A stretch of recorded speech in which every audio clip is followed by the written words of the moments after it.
ToeJam and Earl has a Kickstarter from one half of the creative team. It's like Ren and Stimpy. One half comes back for it. Right? Yeah.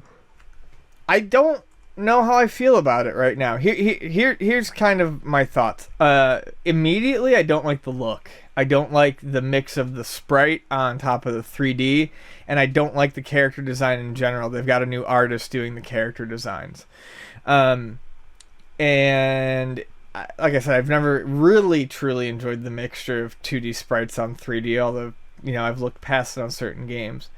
What is kind of exciting, though, is this does look like a true return to the original ToeJam and Earl, right down to the stacked levels. I mean, the guy in the interview even talks about how, like, there's a special camera zoom mode where you can pull it out and you can see all the stacked levals, because that's how... Mm-hmm. I mean, have you played ToeJam and Earl a lot? No, I haven't. Oh, well, then you're a loser.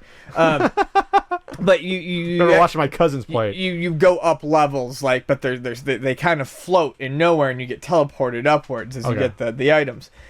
The interview with him was interesting, though, because it talked a lot about his time working with Sega, and he actually doesn't have any ill will towards Sega, but how, the first game became a cult classic, and Sega didn't really know what to do with it because the game was so weird, so they pushed him to make a more traditional game, and then the fans rioted.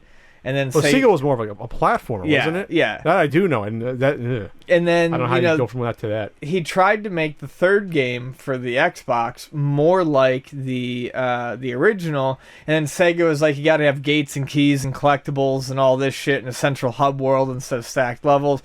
So it's nothing new, and it's stuff we all know. But it was interesting to just read his opinion or his thoughts on or his experiences developing within a large company like Sega, because at that point in time Sega was truly a large company, and they wouldn't trust their designers to make the game that people wanted.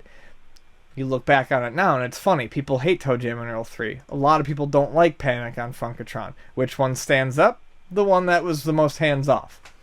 So I mean, I have my questions about it. Like I said, I'm not. You're gonna wait for it to come out before you get to the Kickstarter. You rather buy? Yeah, I'm not. I don't think I'm gonna give to the Kickstarter.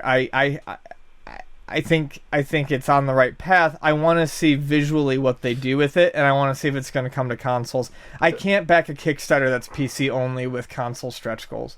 If that stretch goal is made, then I will give them my money. But at that point, because then it's worth it to me.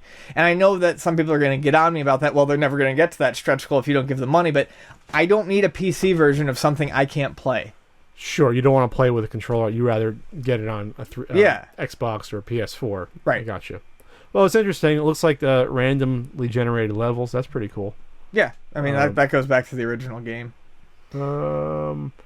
I just think it's amazing that this is with everything. I guess with the internet now, the power is going back to developers, and you don't need these huge companies anymore to get this stuff done. As long as you have the rights, you can do it. I just think it's great that you can see a new ToeJam and Earl game. Who would think that?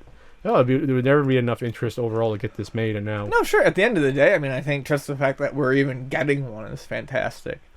I mean, hell, we haven't talked about Star Citizen at all, and how amazing that freaking game looks, and how. Well, if it delivers. Yeah, but if it delivers, you're never going to see me again. The podcast, I'll become a Let's Player for Star Citizen if that's successful.